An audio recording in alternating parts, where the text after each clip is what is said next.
When we hear someone described as incredibly strong, we often picture someone who never breaks down, never shows vulnerability, and seems to handle everything life throws at them with unwavering resilience. But what if I told you that this very strength, this ability to endure anything without flinching, might actually be a trauma response rather than a natural personality trait? The research and insights from trauma specialists like Gabor Maté reveals something profound about human psychology that challenges our understanding of what true strength really means. This isn't about dismissing genuine resilience or healthy coping mechanisms, but rather understanding when our strength becomes a protective armor that we can't take off, even when we're safe. The concept of being strong as a trauma response emerges from our earliest experiences of safety and connection. When children grow up in environments where their emotional needs aren't consistently met, where they witness conflict, neglect, or instability, they quickly learn that expressing vulnerability or need can be dangerous. The child's developing nervous system makes a brilliant adaptation. If being weak or needy brings rejection, criticism, or further harm, then being strong becomes a survival strategy. This isn't a conscious choice, but rather an automatic response from a young mind trying to navigate an unpredictable world. Think about it like this. Imagine a young tree growing in a harsh, windy environment. That tree will naturally grow thicker bark, deeper roots, and a more rigid structure to survive the constant battering. While this adaptation helps the tree survive, it also means the tree becomes less flexible, less able to bend with gentler breezes. Similarly, when we develop hypervigilant strength as children, we're creating psychological armor that serves us in difficult times, but can become restrictive when we're in safer environments. This trauma-informed strength often manifests as an inability to ask for help, even when we desperately need it. People with this response pattern frequently become the ones others rely on, the problem solvers, the ones who seem to have it all together. They're often described as mature beyond their years, responsible, and incredibly capable. But beneath this competent exterior, there's often a deep exhaustion, a sense of being disconnected from their own needs and emotions, and a profound loneliness that comes from always being the strong one. What makes this particularly complex is that society rewards this type of strength. We admire people who never complain, who handle crises with calm efficiency, who seem unflappable in the face of adversity. This social reinforcement can make it even harder to recognize when our strength has become a prison rather than a gift. We receive praise for our resilience, our ability to cope, our independence, and this validation can mask the underlying trauma response that's driving these behaviors. The neurobiological aspect of this response is fascinating and important to understand. When we're in a chronic state of hypervigilance, constantly scanning for threats and preparing to handle whatever comes next, our nervous system remains in a state of sympathetic activation. This means our body is always ready for action, always prepared to be strong and handle the next crisis. While this can be adaptive in genuinely dangerous situations, it becomes problematic when it's our default state, even in safe environments. This constant state of readiness takes an enormous toll on our physical and emotional well-being. People who operate from this trauma-informed strength often experience chronic fatigue, difficulty sleeping, digestive issues, and a general sense of being wound too tight. They might find it hard to relax, to enjoy simple pleasures, or to be present in moments of joy because their system is always anticipating the next challenge or threat. One of the most painful aspects of this response is how it affects our relationships. When we're operating from trauma-informed strength, we often struggle to receive care, support, or even love from others. We might find ourselves always giving, always helping, always being the rock for everyone else, but feeling uncomfortable or even panicked when others try to care for us. This creates a pattern where we're surrounded by people who depend on us, but feel profoundly alone because we can't let anyone truly see our vulnerability. The irony is that this type of strength often stems from a deep wound around not feeling worthy of care or support.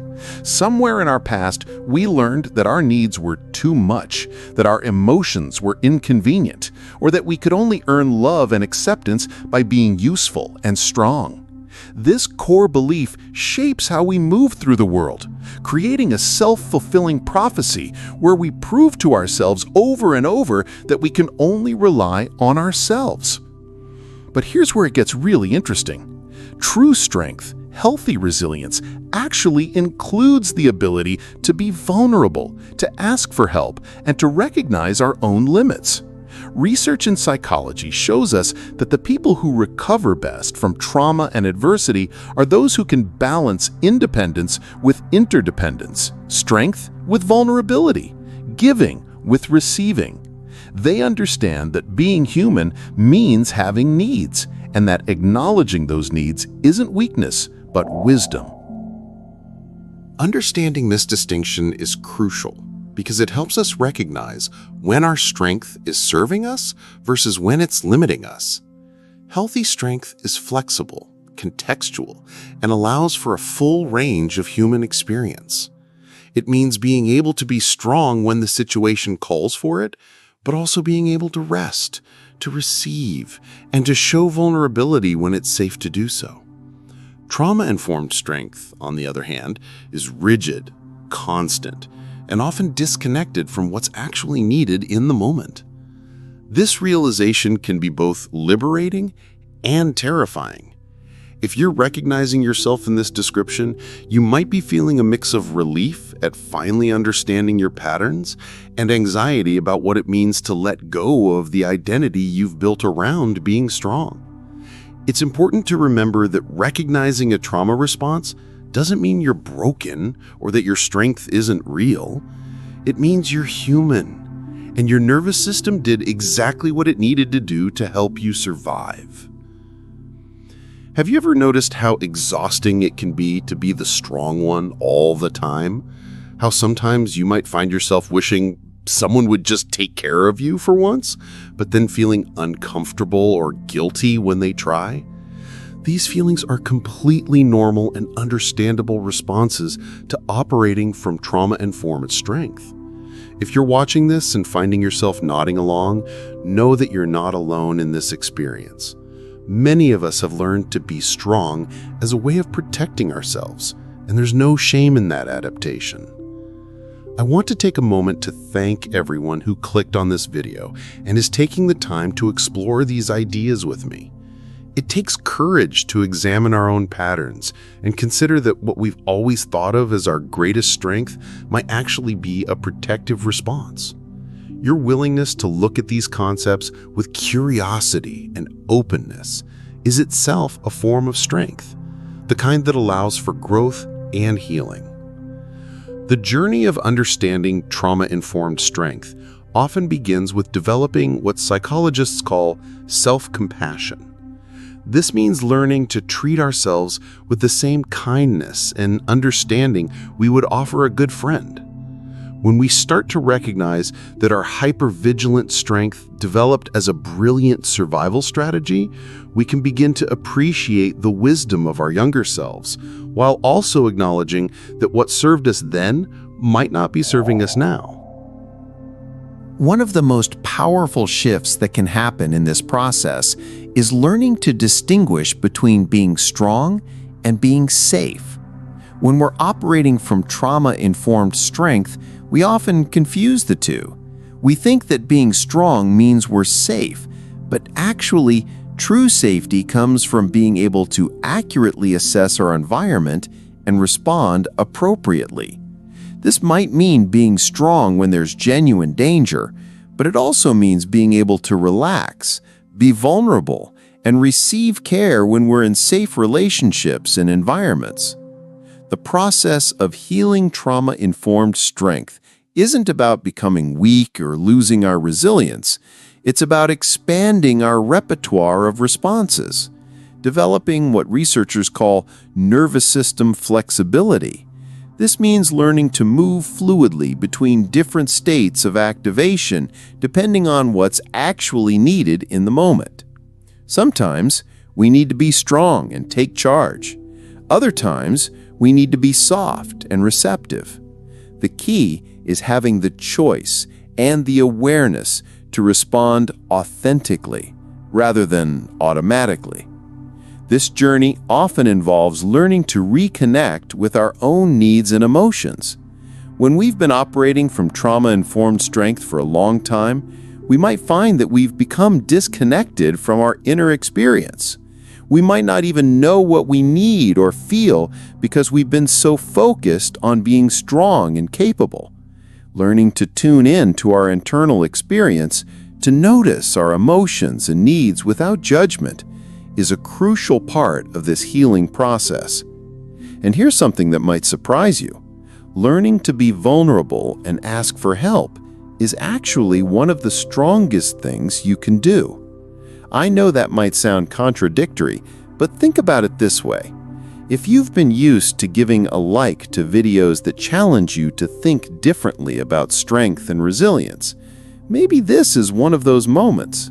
Just like how it takes incredible courage to lower your guard and show your authentic self to others, it takes strength to admit that the way you've been operating might not be serving you anymore.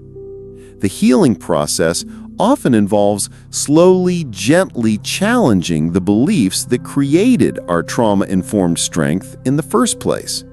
This might mean questioning thoughts like, "I have to handle everything myself," or "If I show weakness, people will leave me," or "I can't trust anyone to really be there for me." These beliefs made sense given our experiences, but they might not reflect the reality of our current relationships and circumstances. Building healthy relationships becomes a crucial part of this healing journey. This means learning to be in relationship with people who can handle our full humanity, who don't need us to be strong all the time, who can offer genuine support and care. It means gradually learning to let people in, to share our struggles and vulnerabilities, and to receive help without feeling like we owe something in return. One of the most beautiful aspects of this healing process is discovering that we can be both strong and vulnerable, both capable and in need of support. These aren't contradictory states, but complementary aspects of being fully human. When we can embrace both our strength and our vulnerability, we become more authentic, more connected, and paradoxically, more genuinely resilient. It's important to acknowledge that this journey isn't linear or easy. There will be times when your old patterns of trauma-informed strength feel safer and more familiar than the uncertainty of trying new ways of being. This is completely normal and part of the process. Healing doesn't mean never feeling scared or never defaulting to old patterns. It means gradually expanding your capacity to choose your responses rather than being driven by automatic reactions. As we near the end of our exploration today, I want to offer you a different definition of strength. True strength isn't about never breaking down or never needing help. It's about being able to feel your feelings fully, to ask for support when you need it, to set boundaries that protect your well-being, and to show up authentically in your relationships. It's about being able to be soft when softness is called for and strong when strength is needed. The journey from trauma-informed strength to authentic resilience is really a journey toward wholeness.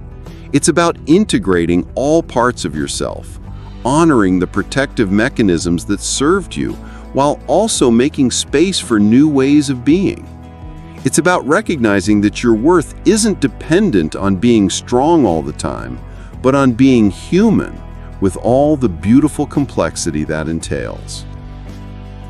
If you've found value in this exploration of trauma-informed strength, I'd love it if you'd give this video a like. It helps more people discover these important conversations about mental health and healing. And if you're feeling moved to share your own experiences or insights about this topic, I'd be honored to read your thoughts in the comments below. Sometimes the most powerful healing happens when we realize we're not alone in our struggles and discoveries. If you're interested in continuing this journey of understanding trauma, healing, and authentic living, consider subscribing to Not What It Seems, where we explore the deeper truths behind our psychological patterns and the paths toward greater wholeness and well-being.